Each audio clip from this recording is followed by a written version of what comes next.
ஸ்ரீ சாயிநாத ஸ்தவனமஞ்சரி. சுக்லாம் பரதரம் விஷ்ணும் சசிவன்னம் சதுர்புஜம் பிரசன்னவதனம் தியாயேத் சர்வ விக்னோபசாந்தயே. ஸ்ரீ கணேசாய நமக. மகா கணபதியே, எல்லாவற்றுக்கும் ஆதாரமானவரே, மயூரேஸ்வரா, எல்லாவற்றுக்கும் சாட்சியாக விளங்குபவரே, கௌரியின் புதல்வரே, எண்ணங்களுக்கெல்லாம் அப்பாற்பட்டவரே, பெருத்த வயிறுடையவரே, ஸ்ரீ கணேசா, எங்களை காத்தருள்வீர்.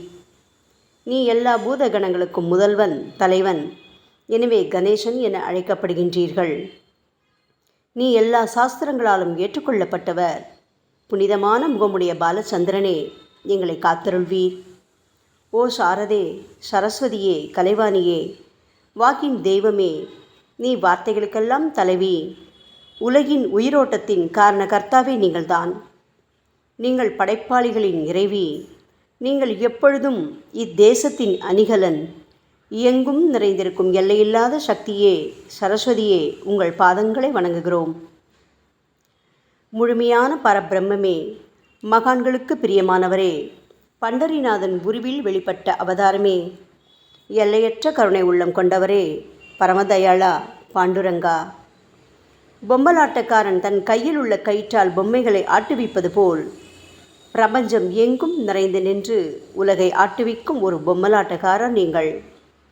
உங்கள் மெய்ப்பொருளை உய்த்துணர அறிவியல் ஏடுகளும் புனித நூல்களும் இன்னமும் முயன்று கொண்டுதான் இருக்கின்றன. மெத்த படித்தவர்களுக்கோ நீங்கள் வெளிப்பட்டதே இல்லை. ஓ சக்கரபாணியே, பாண்டுரங்கா, அத்தகைய அறிவற்றவர்கள் வெறும் வார்த்தை ஜாலங்களிலேதான் சிக்கொண்டவர்கள். மகான்கள் மட்டுமே உங்களை உணர்வார்கள். மற்றவர்கள் குழப்பமடைந்துள்ளார்கள். உங்களுக்கு பக்தியோடு கூடிய சாஷ்டாங்க நமஸ்காரத்தை செய்கிறோம். ஓ 5 முகங்கள் கொண்ட சங்கரனே, மனித மண்டை ஓடுகளான மாலை அணிந்தவரே, நீலகண்டரே, திகம்பரா, ஓம்கார வடிவானவரே, பசுபதியே, எங்களை காத்தருள்வீர். எல்லா நேரங்களிலும் எவருடைய உதடுகள் உங்களுடைய நமச்சிவாய நாமத்தை உச்சரிக்கின்றதோ அவர்களது உலகியல் துன்பங்கள் முழுமையாக நீங்கிவிடும். ஓ ஜடாமுடியை தரித்த சிவனே, உங்கள் நாமத்தின் சக்தி அத்தகையது. உங்களது பாதங்களை வணங்கி நாங்கள் ஸ்ரீ சாயிநாதரின் புகழை கூறும் இந்த துதியை எழுதுகிறோம். இந்த அருட்பணி முழுமையடைய எங்களுக்கு அருள்வாயாக நீலகண்டா, ஆலகால விஷமுண்ட சிவனே. இப்பொழுது அத்ரி மகரிஷியின் புதல்வரான தத்தாத்ரேயர், அவரவர் குலதெய்வங்கள் இந்திரன், துகாராம், ஞானிகள் மற்றும் எல்லா சாய் பக்தர்களையும் பணிகிறோம். ஸ்ரீ ஷீரடி சாய்நாதா, உமக்கு வெற்றி கிட்டட்டும்.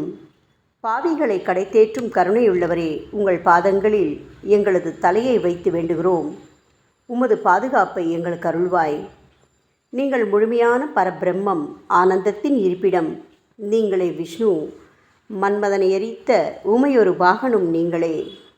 சாயி, நீங்கள் மனித வடிவில் தோன்றிய இறைவன். அறிவு என்னும் ஆகாய சூரியன். நீங்கள் கருணை கடல். நீங்கள் பிறவி பிணிக்கு ஓர் அருமருந்து. நீங்கள் ஏழைகளுக்கும் கீழ்த்தட்டு மக்களுக்கும் விரும்பியதை கொடுக்கும் சிந்தாமணிக்கல். நீங்கள் உங்கள் பக்தர்களை பரிசுத்தப்படுத்தும் தெய்வம். உலக வாழ்க்கை என்னும் சம்சார கடலில் மூழ்குபவர்களை காப்பாற்றும் ஓடம். நீங்கள் அஞ்சுபவர்களின் புகலிடம். சாயி, நீங்கள் இந்த பிரபஞ்சம் தோன்ற முதற்காரணமான பரிசுத்த பேரின்ப பேருணர்வு, அதாவது சைதன்யம். நீங்கள் கருணையே உருவானவர். உங்களது பலவிதமான வெளிப்பாடுகளில் இந்த உலகமும் ஒன்று. நீங்கள் பிறப்பற்றவர். சாவும் உங்களை தொட முடியவில்லை. எங்களது நீண்ட ஆழமான சிந்தனைக்கு பின் வெளிப்பட்ட கருத்தே இது என் குருநாதா. பாபா, பிறப்பு இறப்பு என்பவை அஞ்ஞானத்தால் தோன்றும் வெளிப்பாடே. ஓ மகராஜ், நீங்களோ இறப்பும் பிறப்புமற்ற சுதந்திர பறவை அல்லவா? தண்ணீர் நீரூற்றுக்காக தோன்றினால் அதன் ஆதாரம் அங்கு இருப்பதாக அர்த்தமா? ஏற்கனவே நீர் பூமிக்குள் நிரம்பி இருந்தது. பூமியின் உள்ளே இருந்து ஊற்றாக வெளியே வந்தது, அவ்வளவுதான். மணற்படுகையில் நீர் ஊற்றாக வெளிப்பட்டதும் அது நீரோடை என்று பெயர் பெற்றது. தண்ணீர் இல்லாவிட்டால் அது வெறும் மணற்படுகையே. அந்த மணற்படுகையில் தண்ணீர் ஊற்றாக வந்தாலும் அல்லது வற்றி போனாலும் தண்ணீருக்கு அதனால் ஒன்றும் ஆவதில்லை. ஏனென்றால் தண்ணீர் அந்த மணற்படுகைக்கு எந்தவிதமான முக்கியத்துவமும் கொடுப்பதில்லை. ஆனால் அறியாமையால் மணற்படுகையோ நீர் நிரம்பி இருந்தால் அது பெருமைப்பட்டு கொள்கிறது. ஆகையால் நீர் வற்றிய உடனே அது மிகவும் மனவருத்தம் அடைகிறது. இந்த மனித உடலும் ஒரு விதத்தில் அந்த மணற்படுகை போன்றதே. புனித பேரின்ப நிலையை அந்த நீரூற்றின் தூய தண்ணீருக்கு ஒப்பிடலாம். இம்மாதிரி எண்ணற்ற மணற்படுகைகள், அதாவது மனித உடல்கள் இருந்த போதிலும் அவற்றில் உள்ள நீர், அதாவது பேருணர்வு எனப்படும் சைதன்யம் மட்டும் மாறுபடுவதே இல்லை. கருணையுள்ளம் கொண்டவரே சாய்நாதா, நாங்கள் உங்களை ஆதியும் அந்தமும் இல்லாதவர், பிறப்பற்றவர் என்று கூறுவோம். இந்திரனின் கையில் இருக்கும் வஜ்ராயுதம் நீங்கள். இந்த வஜ்ராயுதம் ததீசி என்ற முனிவரின் முதுகெலும்பை கொண்டு தயாரிக்கப்பட்டது. இதுவரை இந்த பூமியில் எத்தனையோ எண்ணற்ற உயிரினங்கள் தோன்றியுள்ளன, இப்பொழுதும் தோன்றிக் கொண்டுதான் இருக்கின்றன. வரும் காலத்தில் மேலும் எண்ணற்ற உருவங்கள் தோன்றத்தான் போகின்றன. அந்த ஒவ்வொரு தோற்றத்திற்கும் ஒரு தனி உருவமும் பெயரும் கிடைக்கும். இந்த உயிர்கள் ஒவ்வொன்றும் பெயராலும் தோற்றத்தாலும் மட்டுமே இவ்வுலகில் அடையாளம் காட்டப்படுகிறது. ஆகையால் அந்த சுத்த பேருணர்வு நிலையை நீ நான் என்று பிரித்து காட்டுவது சரியல்ல. ஏனென்றால் எது இரண்டாக தோன்ற முடியாதோ அதுவே உண்மையில் பரிசுத்த பேரின்ப பேருணர்வு எனப்படும். அது ஒன்றே அனைவரின் உள்ளும் ஆத்மா என்ற பெயரில் உள்ளது. மேலும் உண்மையை சொல்வதானால் அந்த ஒரே ஒரு சுத்த பேரின்ப பேருணர்வு நிலைதான் உலகம் முழுவதும் வியாபித்திருக்கிறது. அப்படி இருக்கையில் நீ நான் என்ற வேற்றுமைகள் எவ்வாறு இருக்க முடியும்? நீருண்ட மேகத்தில் உள்ள நீரின் தன்மை உலகெங்கிலும் ஒன்றே. ஆனால் அது பூமியை அடைந்ததும் வெவ்வேறு தோற்றங்களை நதி, ஏரி, ஊற்று என ஏற்கின்றன. கோதாவரி மணற்படுகையில் விழும் நீர் கோதாவரி நதி என்றழைக்கப்படும். அதே சமயம் கிணறு ஒன்றில் விழும் நீருக்கு அந்த சிறப்பு தகுதி கிடைப்பதில்லை. கோதாவரி நதி மிகவும் புனிதமானது. சாயி, நீங்கள் அதில் உள்ள தூய நீரை போன்றவர், நாங்களோ குளம், குட்டை, சகதியில் உள்ள நீர் போன்றவர்கள். நம் இருவருக்கும் இடையே உள்ள வித்தியாசம் இதுதான். பாபா, எங்கள் வாழ்வின் குறிக்கோளை அடைவதற்கு நாங்கள் உங்களிடம் வரவேண்டும். கூப்பிய கரங்களுடன் உங்கள் பாதங்களை சரணடைய வேண்டும். ஏனென்றால் நீங்கள் ஒருவரே புனிதத்தின் உறைவிடம் என் குருநாதா. புனிதமடைந்த கோதாவரி நதி மணற்பரப்பில் மழை நீர் பாயத் தொடங்கும் போது அந்த நீர் புனிதத்தன்மையை அடையும். அதை வெறும் தண்ணீராக மட்டும் கருதினால் அந்த தண்ணீர் தான் எல்லா இடங்களிலும் இருக்கிறதே. கோதாவரி நதி தீரம் முழுவதும் புனிதமாக கருதப்பட்டது. பூமியின் அந்த மணற்பகுதி அதன் புனித தன்மையை நிர்ணயம் செய்கிறது. நீருண்ட மேகத்தினின்று கீழே விழுந்த நீரின் புனிதத்தன்மையை எந்த பூமியின் பகுதி மாற்றவில்லையோ அந்த பகுதியை கோதாவரி என்று கூறுகிறார்கள்.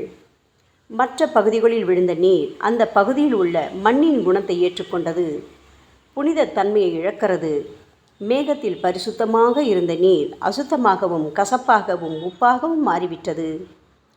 6 வித உட்பகைகளான காமம், கோபம், பேராசை, வெறுப்பு, அகங்காரம், பொறாமை இவற்றை அகற்றி புனித உடலெடுத்து வந்த குருநாதா, குருதேவா, தங்களை புனித மகான் என்று அழைப்பதே சால பொருந்தும். ஆகவே நீங்களே புனித கோதாவரி. நாங்கள் உங்களை புனித கோதாவரியாக உருவகம் செய்கிறோம். இயங்கும் அத்தனை படைப்புகளிலும் நீங்கள் சிறப்புற முதன்மை பெறுகின்றீர்கள். உலகம் தோன்றியது முதலே பிரம்மா உயிர்களை படைக்க ஆரம்பித்ததிலிருந்தே கோதாவரி நதி இருக்கிறது. நீர் நிறைந்து பாயும் அந்த நதியில் இன்று வரை தண்ணீர் வற்றியதே இல்லை. ராமர் கோதாவரி நதியின் கரைக்கு வந்தபோது ஓடிக்கொண்டிருந்த தண்ணீர் இன்று வரை அதே இடத்தில் எப்படி இருக்க முடியும்? கோதாவரி நதியின் மணற்படுகை மட்டும் அதேதான். தண்ணீர் கடலை சென்றடைந்து விட்டது. ஆனால் அந்த கோதாவரி நீர் படுகையுடன் புனிதத்தன்மை மட்டும் என்றுமே மாறாமல் இன்று வரை அப்படியே உள்ளது. ஒவ்வொரு வருடமும் பழைய நீர் வெளியேறி புதிய நீர் அதற்குள் பாய்கிறது. உங்களுக்கு தெரிந்த வாழ்க்கை நியதிதானே இது. ஒரு நூற்றாண்டை ஒரு ஆண்டாக கணக்கிட்டால் அந்த நூற்றாண்டில் தோன்றிய முனிவர்கள் பாயும் நீரை போன்றவர்கள். அவர்களில் மிகப்பெரிய மகான்கள் அந்த நீரில் தோன்றும் அலைகள் போன்றவர்கள். இந்த புனித கோதாவரி நதியில் முந்தைய நூற்றாண்டுகளில் சனாதனர், சனதர், சனந்தனர் போன்ற மகான்கள் வெள்ளமாக தோன்றினார்கள். பிறகு நாரதர், தும்புரு, துருவன், பிரகலாதன், மகாபலி சக்கரவர்த்தி, சபரி, அங்கதன், வாயுகுமாரனான அனுமான், விதுரர், கோபர்களும் கோபியர்களும் வெள்ளமாக தோன்றினர். இவ்வாறு இன்று வரை கடந்த நூற்றாண்டுகள் ஒவ்வொன்றிலும் ஒன்றன் பின் ஒன்றாக மகான்களாகிய வெள்ளம் தோன்றியது. அவற்றை எல்லாம் எங்களால் ஞாபகப்படுத்தி கூற முடியவில்லை. ஓ சாயிநாதா, இந்த 19ஆம் நூற்றாண்டில் புனித கோதாவரி நதியில் சந்தேகத்திற்கு இடமில்லாமல் நீங்கள் வெள்ளமாக பாய்ந்தீர்கள். எனவே உமது தெய்வீகமான பாதங்களை தொட்டு வணங்குகிறோம். சாய் மகராஜா, நாங்கள் செய்யும் தவறுகளை தயவு செய்து உங்கள் கவனத்தில் வைத்து கொள்ள வேண்டாம் என மன்றாடி கேட்டுக்கொள்கிறோம். சாயி, நாங்கள் எளியவர்கள், ஏதும் அறியாதவர்கள், தீய குணங்கள் கொண்ட மிகப்பெரிய பாவிகள். எங்களை புறந்தள்ளி விடாதீர்கள், கைவிட்டு விடாதீர்கள். மட்டமான உலோகத்தையும் தங்கமாக மாற்றும் சக்தி கொண்ட ரசவாத கல் இரும்பினுடைய இயற்கையான தன்மைகளை பொருட்படுத்துவதில்லை. அதேபோல் கோதாவரி நதியும் தன்னுள் கலக்கும் சிறு சிறு ஓடைகளை திருப்பி அனுப்புவதில்லை. பாபா, அநேக தீய குணங்களை எங்களுக்குள் கொண்டவர்கள் நாங்கள். உங்களது கருணை மிகுந்த பார்வையால் தயவு செய்து அவற்றை சடுதியில் அழித்து விடுங்கள். இது மட்டுமே தான் உங்கள் அடிமைகளான எங்களது வேண்டுகோள்.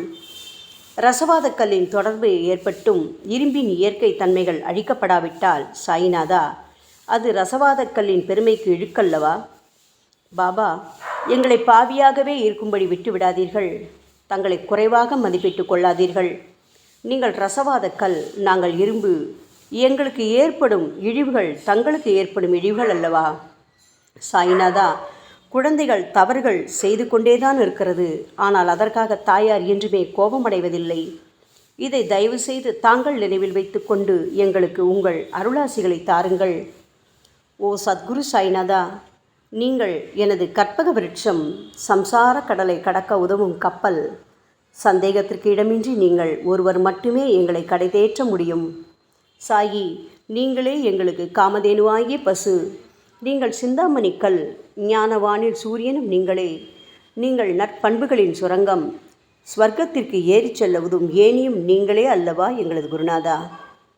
புனித செயல்களின் நிறைகள் நிறைய கொண்டவரே, பரிசுத்தமானவரே, சாந்தி மற்றும் பேரின்பத்தின் மொத்த உருவமே தீனதயாளா, குறைகளற்ற முழுமையான அறிவாக உருவெடுத்தவரே, மனிதர்களில் உன்னதமானவரே, சாந்தி மற்றும் மன்னிப்பதின் உறைவிடமே, எங்களின் அடைக்கலமே, எங்களை ஆசீர்வதியுங்கள், எங்களை ஆசீர்வதியுங்கள். கலியுகம் ஆரம்பித்தவுடன் மகாவிஷ்ணுவால் உலகம் உய்ய அனுப்பப்பட்ட 9 நாதர்களில் ஒருவனான சத்குரு மச்சீந்திரநாதரும் நீங்களே. பரமேஸ்வரன் நெற்றிக்கண்ணை திறந்தவுடன் அந்த அக்னியில் தோன்றிய மகாத்மா ஜாலந்தரும் நீங்களே. நீங்கள் மகாராஷ்டிராவில் தோன்றி பக்தி மார்க்கத்தை பரப்பிய ஞானிகளான நிவிருத்திநாதர், ஞானேஸ்வரர், கபீர்தாசர், ஷேக் முகமது ஏகநாதர். சாயி, நீங்கள் சிவனின் ஓர் அவதாரம், தத்தகுரு. நீங்களே பண்டரிநாதர். நீங்கள் ஆஞ்சநேயரின் மறு அவதாரம் ராமதாசர். நீங்கள் மகாராஷ்டிர ஞானி பாண்டுரங்கன் மீது கீர்த்தனை இயற்றிய துக்காராம். சாயிநாதா, நீங்கள் முஸ்லிம் ஞானி ராமபக்தர் சகாராம். நீங்கள் தத்தாத்ரேயரின் மறு அவதாரம் மாணிக் பிரபு. பாபா, உங்களது அவதார தோற்றம் மற்றும் உங்களுடைய எண்ணற்ற தன்மை புரிந்து கொள்ள எங்களுக்கு உண்மையில் கடினமாக இருக்கிறது. உங்களது ஜாதி குலம் பற்றிய எதையும் நீங்கள் எவருக்கும் வெளிப்படுத்தியதில்லை. சாயி, சிலர் உங்களை முஸ்லீம் என்கிறார்கள், சிலரோ உங்களை பிராமணர் என்கிறார்கள். கிருஷ்ண பரமாத்மாவை போன்று எண்ணற்ற தெய்வீக லீலைகளை செய்வதெல்லாம் உங்களுக்கு ஒரு விளையாட்டல்லவா? ஸ்ரீ கிருஷ்ண பரமாத்மாவை பார்த்து பல்வேறு மக்கள் பலவிதமான பெயர்களிட்டு அவரை அழைத்தனர். சிலர் அவரை யதுகுலத்தின் அணிகலன் என்றார்கள். சிலர் அவரை மாடுகள் மேய்க்கும் இடையன் என்றும் அழைத்தனர். தாயான யசோதை அவரை பச்சிளம் குழந்தை என்றாள். கிருஷ்ணரின் மாமனாகிய கம்சன் அவரை உயிரை குடிக்கும் மகா காலன் என்றான். அர்ஜுனன் அவரை எங்கும் நீக்கமர நிறைந்துள்ளவர் என்றான். அவ்வாறே சாய்நாதா, ஒவ்வொரு மனிதனின் மனநிலைக்கு ஏற்ப அவரவர் எண்ணங்களுக்கு ஏற்ப உங்களுக்கு பெயர்களை சூட்டி மகிழ்ந்தார்கள். மசூதி, நீங்கள் வாழும் இருப்பிடம். உங்கள் காதுகள் இந்து மத வழக்கப்படி குத்தப்படவில்லை. அதேபோல் பாத்தியா ஓதுவதை பார்த்து நீங்கள் முஸ்லிம் என்று கூறுவது பொருத்தமானதே. சாய்நாதா, நீங்கள் துனி மூலம் அக்னியை வழிபடுவதை பார்த்து நீங்கள் ஒரு இந்து என்று முடிவு செய்யப்பட்டது. பாபா, இந்த வெளிப்புற வித்தியாசங்களை வீண் விவாதம் செய்யும் எண்ணம் கொண்டவர்களே விரும்புவார்கள். உண்மையான ஞானத்தில் ஆர்வம் கொண்டவர்கள் இந்த வெளிப்புற வேறுபாடுகளுக்கு முக்கியத்துவம் தரமாட்டார்கள். சாயி, நீங்களோ பிரம்மத்தின் நிலையில் இருக்கின்றீர்கள். ஜாதி குலம் போன்றவை உங்களுக்கு முக்கியமில்லை. நீங்கள் எல்லோருக்கும் மேலான உயர்ந்த குருவாகவும் இந்த பிரபஞ்சத்தை படைத்தவராகவும் இருக்கின்றீர்கள். முஸ்லிம் இந்துக்களிடையே பகைமையுணர்வு ஏற்பட்டதால் அவர்களுக்கிடையே இணக்கமான உறவையும் ஒற்றுமையையும் ஏற்படுத்துவதற்காகவே அல்லவா நீங்கள் மசூதியில் அமர்ந்து அக்னி வழிபாட்டை நடத்தி உங்கள் லீலைகளை பக்தர்களுக்கு காட்டினீர்கள். நீங்கள் ஜாதி மதங்களுக்கு அப்பாற்பட்டவர். நீங்கள் பிரம்மமே, நீங்கள்தானே சாயி. உண்மையில் நீங்கள் எங்களது எண்ணங்களுக்கெல்லாம் அப்பாற்பட்டவர். உங்களை பற்றிய வாதி பிரதிவாதங்கள், ஊகங்கள், ஆதாரம் இல்லாத கருத்துக்கள் இருக்கும் இடத்தில் எங்கள் வார்த்தைகளுக்கு முக்கியத்துவம் எப்படி கிடைக்கும்? ஆனால் சாயிநாதா, உங்களை பார்க்கும் பொழுது எங்களால் மௌனமாக இருக்க முடியவில்லை. வார்த்தைகளால் போற்றுதலே உலக வழக்கம். எனவே உங்கள் அருளாசியுடன் சாயிநாதா, வார்த்தைகளால் எப்படியெல்லாம் உங்களை போற்ற முடியுமோ அவ்வண்ணமே போற்றி புகழ்கிறோம். கடவுளின் நிலையை விட மகான்களின் நிலை வேறுபட்டும் மிக உயர்ந்ததாகவும் இருக்கும். மகான்களின் அருகில் நான் எனது போன்ற எண்ணங்களுக்கு இடமே இல்லை.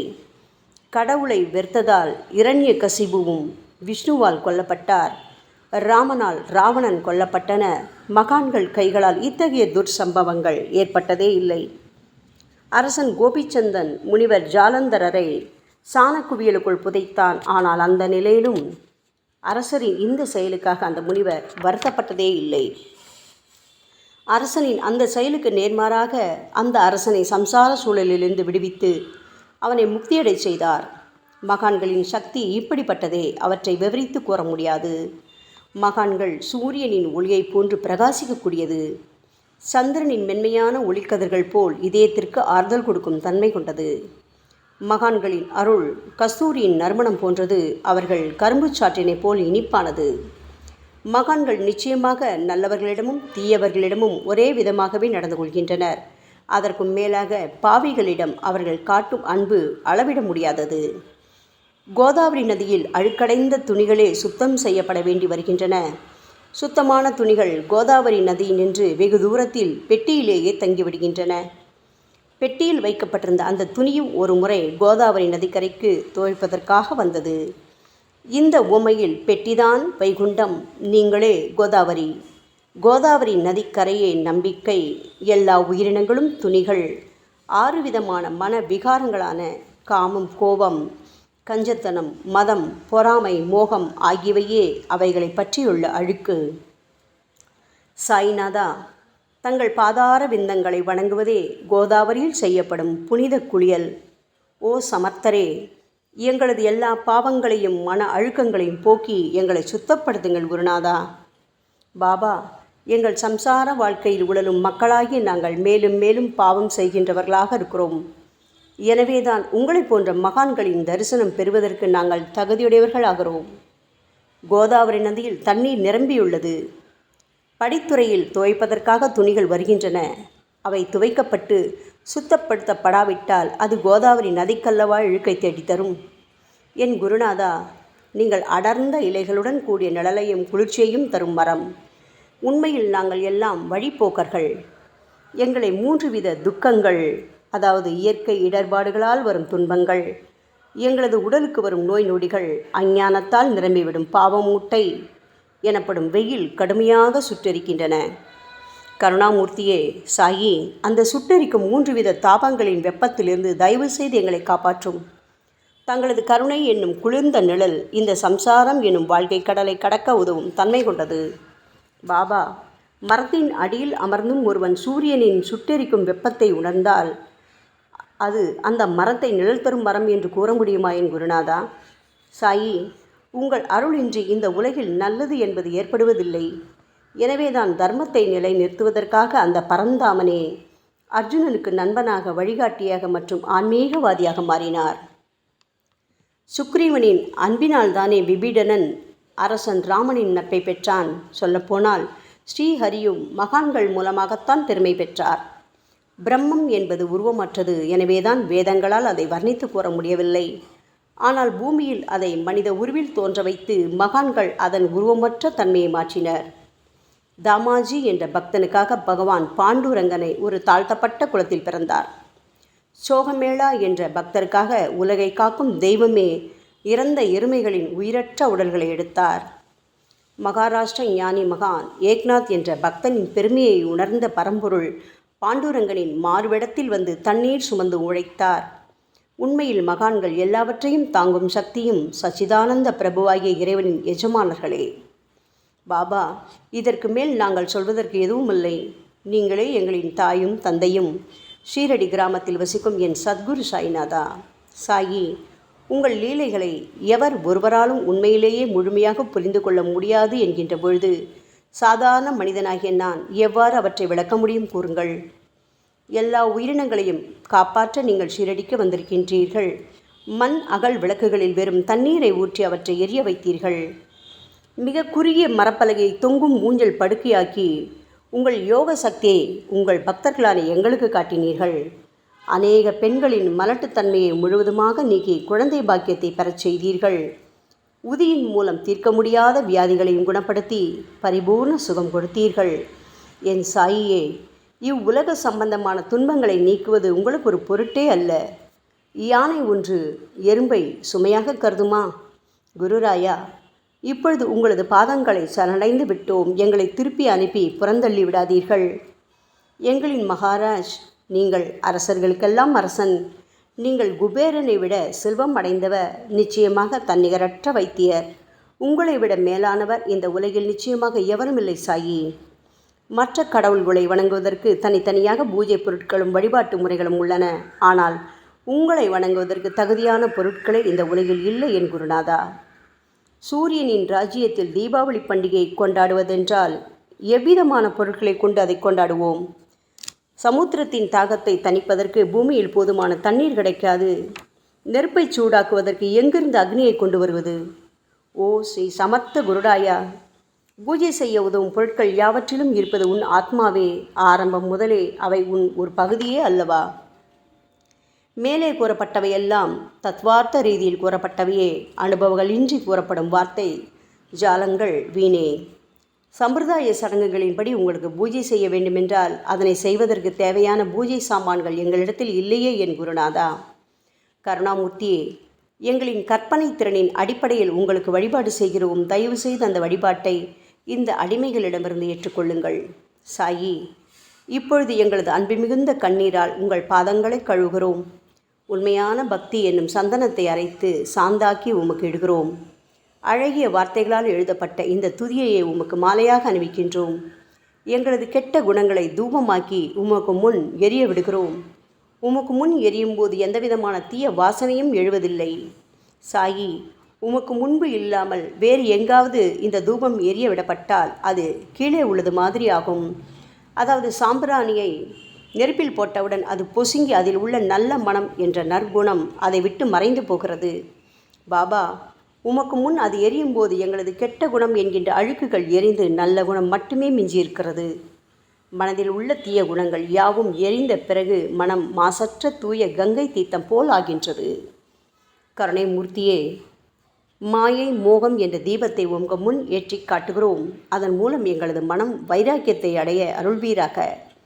பரிசுத்தமான நம்பிக்கை என்ற சிம்மாசனத்தை நீங்கள் என்னுள் அமர்வதற்கு ஆசனமாக உமக்கு தருகிறோம். அதில் அமர்ந்து கொண்டு எங்களது பக்தி என்ற நெய்வேத்தியத்தை ஏற்றுக்கொள்ளுங்கள் சாயி. எங்களது பக்தி என்ற நெய்வேத்தியத்தை ஏற்றுக்கொண்டு அதன் சாரை மட்டுமாவது எங்களுக்கு தயவு செய்து கொடுப்பீராக. ஏனெனில் நாங்கள் எல்லாம் உமது பால்குடி மாறாத பச்சிலம் குழந்தைகள் அல்லவா. உங்கள் அருட்பாலில் எனக்கு உரிமை உண்டு. பாபா, என் மனத்தையே உமக்கு தட்சணையாக கொடுக்கிறேன். ஆகையால் நாங்கள் செய்யும் காரியங்கள் யாவற்றிலும் நான் செய்கிறேன் என்று நாங்கள் உரிமை கொண்டாட முடியாது. ஏனென்றால் நினைக்கும் மனதைத்தான் உமக்கு அர்ப்பணித்து விட்டோமே சாயி. இப்பொழுது பணிவுடன் கூடிய பிரார்த்தனையோடு உங்கள் பாதங்களில் சாஷ்டாங்க நமஸ்காரம் செய்கிறோம். ஓ தெய்வீக சாய்நாதா, தயவு செய்து நீங்கள் அதை ஏற்றுக்கொள்ளுங்கள். 8 பிரார்த்தனைகள். சாய்நாதா, சாந்தமான மனம் உடையவரே, அறிவின் சிகரமே, அன்புள்ளம் கொண்டவரே, கருணை கடலே, உண்மையின் உறைவிடமே, மாயை என்னும் இருளை அகற்றுபவரே, ஜாதி மதங்களுக்கு அப்பாற்பட்ட துறவியே, எங்களின் புரிந்து கொள்ளும் திறமைக்கும் அப்பாற்பட்டவரே, அன்பின் இருப்பிடமே, ஷீரடிநாதா, எங்களை காப்பாற்றும், எங்களை காப்பாற்றும். ஞான சூரியனே, ஞானத்தை அளிப்பவரே, எல்லாவித நல்ல செயல்களையும் செய்பவரே, பக்தர்களின் மனங்களில் ஒளிரும் பரமஹம்சரே, தங்களை சரணடைந்தவர்களை காப்பவரே, சாயி, படைக்கும் தொழில் புரியும் பிரம்மாவே நீங்கள், காக்கும் கடவுள் விஷ்ணுவே நீங்கள். 3 உலகங்களையும் கடைசி லயமடையச் செய்யும் ருத்ரனுமான சிவனும் நீங்களே. பாபா, நீங்கள் இல்லாத இடமே இந்த பூமியில் ஏது? எல்லாம் அறிந்த இறைவன் நீங்கள். எங்கள் அனைவரின் இதயங்களிலும் வசிப்பவரும் நீங்கள்தானே சாயி. என் குருநாதா, எங்களது எல்லா குற்றங்களையும் மன்னிக்க வேண்டும் என வேண்டி கேட்டுக்கொள்கிறோம். அலை அலைகளாக வரும் சந்தேகங்களையும் மன மயக்கங்களையும் போக்குவீராக. சாயிநாதா, நீங்கள் பசு, நான் புதிதாக பிறந்த இளங்கன்று, நீங்கள் சந்திரன், நாங்கள் சந்திரகாந்தக்கள். தங்கள் பாதங்கள் புண்ணியத்தை கொடுக்கும் கங்கை நதி. பணிவுடன் சாய் அடிமைகளான நாங்கள் உங்கள் பாதங்களில் வணங்குகிறோம். உங்கள் கைகளை எங்கள் தலைமீது வைத்து ஆசி கூறுங்கள். எங்களது கவலைகளும் துன்பங்களும் அனைத்தும் பறந்தோடட்டும். நாங்கள் எல்லாம் உங்கள் குழந்தைகள் அல்லவா சாயி. பாபா, இந்த 8 துதிகளையும் கூறி நாங்கள் உங்களை சாஷ்டாங்க நமஸ்காரம் செய்கிறோம். எங்களது பாவங்கள், துயரங்கள், ஏழ்மை யாவும் உடனடியாக விலகட்டும். சாயிநாதா, நாங்கள் உங்களது பாத கமலங்களையே எங்களது உயிர் மூச்சாக கொண்ட உங்களது அன்பு குழந்தைகள். தயவு செய்து எங்கள் மீது கடுமை காட்டாதீர்கள். நீங்கள் தூய சந்தனம், நாங்களோ முள்ளடர்ந்த புதர். நீங்கள் புனிதமான கோதாவரி, நாங்களோ பெரும் பாவிகள். ஓ குருநாதா, உங்கள் தரிசனம் கிடைத்த பிறகும் எங்களிடம் உள்ள கெட்ட குணங்கள் என்ற அழுக்கு எங்கள் மனதிலேயே தங்கி இருக்குமானால் உங்களை சந்தனம் எப்படி என்று கூறுவார்கள்? கஸ்தூரியின் அருகாமையினால்தான் மண்ணும் மலரின் தொடர்பினால்தான் நாரும் மனம் பெறுகிறது. மகான்களும் அப்படிப்பட்டவர்களே. அவர்களுடன் தொடர்புடைய எந்த பொருளும் மிகவும் உயர்வாக மதிக்கப்படுகிறது. சிவபெருமானின் விபூதி, நந்தி ஆகியவற்றை ஏற்றுக்கொண்டதால் 8 திக்குகளிலும் அந்த பொருட்கள் புகழ் பெறுகின்றன. இடையர்களை மகிழ்விப்பதற்காக யமுனை நதிக்கரையில் உள்ள பிருந்தாவனத்தில் உலகிற்கெல்லாம் இறைவனான கிருஷ்ண பரமாத்மா ஊரியடி என்ற விளையாட்டை விளையாடினான். அனைவராலும் அது ஏற்றுக்கொள்ளப்பட்டது. ஆகவே நாங்கள் பாவிகளான போதிலும் உங்கள் சேவையில் ஈடுபட்டுள்ளோம். ஓ குருநாதரே, எங்களது நிலைமையை பற்றி மனதில் தயவு செய்து எண்ணிப்பாரும். ஓ சாயிநாதா கருணாமூர்த்தியே, இந்த லௌகீக உலகிலோ அல்லது ஆன்மீக வழியிலோ எந்த விஷயங்களெல்லாம் எங்களுக்கு சந்தோஷத்தை கொடுக்கும் என எங்களது மனம் சந்தேகமில்லாமல் நம்புகின்றதோ அவற்றையெல்லாம் நீங்கள் எங்களுக்கு அளித்தருள வேண்டும் சாயி. உங்களது கருணையால் இந்த மாதிரி செய்துவிடுங்கள் சாயி. எங்களது மனத்தை அடக்கி விடுங்கள். சமுத்திரங்கள் எல்லாம் தித்திப்பாக மாறினால் பிறகு அவை உப்பு கரிக்குமே என்ற பயம் தோன்றாதே. பாபா, சமுத்திரத்தை தித்திப்பாக்கும் சக்தி உங்களுக்கு உண்டு. ஆகையால் தான் எங்களது இந்த வேண்டுகோள். தயவு செய்து இந்த வேண்டுகோளை நிறைவேற்றுங்கள் சாயி. எங்களிடம் என்னென்ன குறைகள் உண்டோ அவை அனைத்தும் உங்களுடையதே. ஆத்ம ஞானம் பெற்றவர்களில் முதலிடத்தில் உள்ள உங்களிடம் குறை என்பதை பொருந்தாதே. சரணாகத வச்சலா, இப்பொழுது இதற்கு மேலும் நான் ஏன் அதிகம் பேச வேண்டும்? நீங்கள் மட்டும்தானே எங்களது ஒரே அடைக்கலம். தாயின் இடுப்பில் உள்ள குழந்தை இயல்பாகவே பயமற்று இருக்கும் அல்லவா? மகாராஜா, இந்த துதியை எவரவர்களெல்லாம் அன்புடனும் ஆத்மார்த்தமாகவும் படிக்கின்றார்களோ அவர்கள் ஒவ்வொருவரின் ஆசைகளை தயவு செய்து நிறைவேற்றி கொடுங்கள் சாயி. இந்த துதியை படிப்பவர்களின் 3 வித தாபங்களையும், இயற்கையின் இடர்பாடுகளில் வரும் துன்பங்கள், நமது உடலுக்கு வரும் நோய் நொடிகள், அஞ்ஞானத்தால் நிரம்பிவிடும் பாவம் மூட்டை ஓராண்டிற்குள் விலகிவிடும் என்பதே இந்த துதிக்கு உங்களது ஆசையாக என்றென்றும் நிரந்தரமாக இருக்க வேண்டும் பாபா. பாராயண முறை. குளித்து முடித்துவிட்டு மனதில் முழுமையான நம்பிக்கையுடன் தொடர்ந்து இந்த துதியை பாராயணம் செய்ய வேண்டும். அப்படி முடியாவிட்டால் வாராவாரம் வியாழந்தோறும் சத்குருவை வணங்கி அவர் உருவை தியானம் செய்து கொண்டு இந்த துதியை பாராயணம் செய்யுங்கள். இதுவும் கூட முடியாவிட்டால் மாதம் வரும் 2 ஏகாதசி தினங்களில் இந்த துதியை பாராயணம் செய்யுங்கள். இது ஏற்படுத்தும் விளைவுகளை பார்த்து அதிசயப்படுவீர்கள். குருமூர்த்தியான சாய்நாதர் இந்த துதியை பாராயணம் செய்பவர்களுக்கு இவ்வுலகியல் ஆசைகளை முழுமையாக உடனடியாக நிறைவேற்றுவார். இந்த துதியை திரும்ப திரும்ப பாராயணம் செய்வதால் முட்டாள்கள் கூர்மையான புத்தியை அடைவார்கள். யாருடைய வாழ்நாளாவது குறைவானதாக இருப்பேன் இந்த துதியை அவர்கள் படிப்பதால் 100 ஆண்டு காலம் வாழ்வார்கள். இந்த துதியை தொடர்ந்து பாராயணம் செய்து வந்தால் செல்வம் குறைவாக ஏழையாக இருந்தால் செல்வத்தின் அதிபதி குபேரன் அவர்கள் வீட்டிற்கு வந்து தங்கி அவர்களுக்கு ஏவல் புரிவான். இது சத்தியம், இது சத்தியம், இது சத்தியம் என 3 முறை கூறுகிறார். குழந்தை செல்வம் இல்லாதவர்கள் இந்த துதியை தொடர்ந்து படித்து வந்தால் குழந்தை செல்வம் பெறுவர். இந்த துதியை படிப்பவர்களின் வியாதிகள் எல்லா பக்கங்களிலும் பறந்தோடிவிடும். வியாதி நின்று குணம் கிடைக்கும்.